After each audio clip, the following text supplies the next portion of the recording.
দুনিয়ার আগুনে হাত রেখে দেখো, পুনরায় পাপ তুমি করার আগে অনুভব করে দেখো আগুনের তাপ ঝলসানো যন্ত্রণা কেমন লাগে।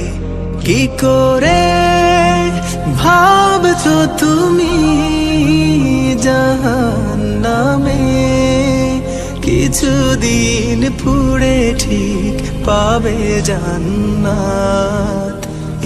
একটু সইতে কি পারবে তুমি দুনিয়ার আগুনে রেখে দেখো হাত। যে আগুন ভয়াবহ ৭০ গুণ, যে